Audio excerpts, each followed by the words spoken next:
I'd like to thank Jeff Allison, Jane Clark, and the entire staff at the Baseball Hall of Fame for inviting me to speak today. I am humbled. It's truly an honor to be here with my wife Sue and my family. One evening, late September 2001, I was working an overnight shift as a battalion chief with the FDNY at Ground Zero, where the Trade Center had stood only weeks before. Sadly and tragically, our work had transitioned from a search and rescue mission to a recovery operation. We were sifting through the smoldering rubble, searching in the hope of finding victims' remains, so as to provide grieving families with the ability to lay their loved ones to rest. Sadly, we were rarely able to do so. Almost everything there had been pulverized to an almost sand-like consistency.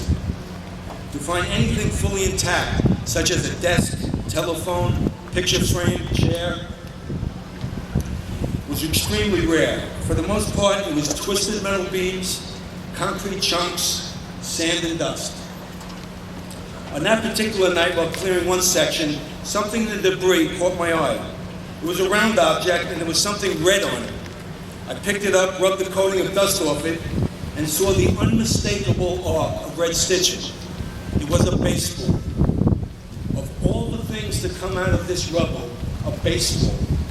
I was astonished. I was just amazed. Now you have to understand, I was a baseball fanatic. I was coaching my son's baseball team. I played a few years on the FDNY baseball team.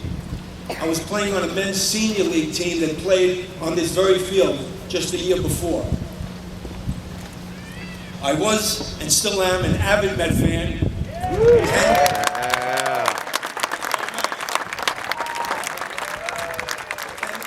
games I could and watching every other one on TV. This is why the baseball intrigued me so. If I had found a golf ball, right back into the pile. But a baseball I held on to and took a closer look. I was in awe of its condition. Except for a few cuts in the leather, it was basically intact. I rubbed more dust off it and noticed there were signatures on it.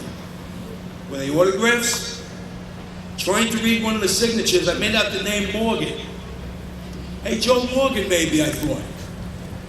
Was this a ball signed by baseball greats? Upon further examination, the signature read, J.P. Morgan Chase.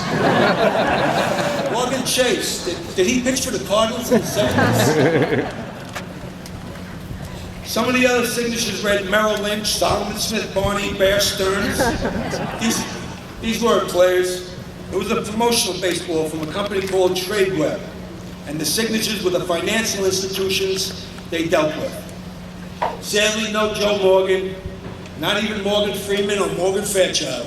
I put the ball in my pocket and went back to work. When I had some free time between my work and the daily funerals I was attending for my fallen FDNY brothers, I researched TradeWeb and found out they indeed had an office on the 51st floor of the World Trade Center. That was below where the plane hit and all their employees survived. That news lifted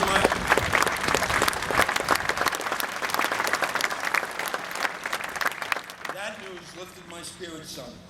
I knew this was the deadliest terrorist attack on the U.S. ever, but I also knew thousands were safely evacuated.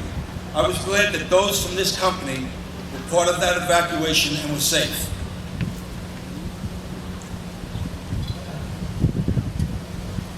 But the game of baseball had also lifted my spirits prior to finding that ball.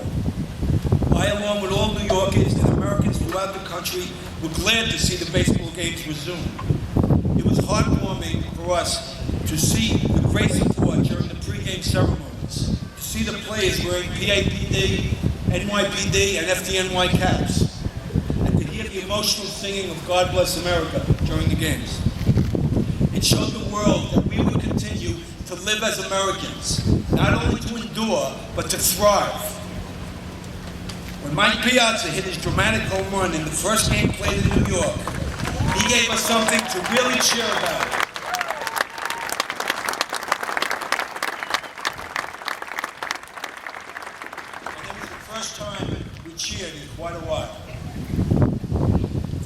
also very personal and private acts of support occurring. Katrina Marino wrote an email to the Cincinnati Reds stating, "My husband, Kenny Marino, a Rescue 1 firefighter, is missing. Ken Griffey Jr. was his favorite player. If Ken Griffey Jr. could hit an extra home run for Kenny, I know he would be looking down with a big smile."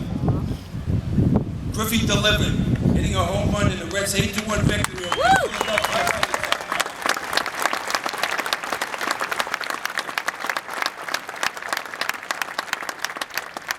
And he has met and continues to have a supportive relationship with the Marino family. The more I thought about it, I realized this baseball was a symbolic treasure emerged from these terrible ruins.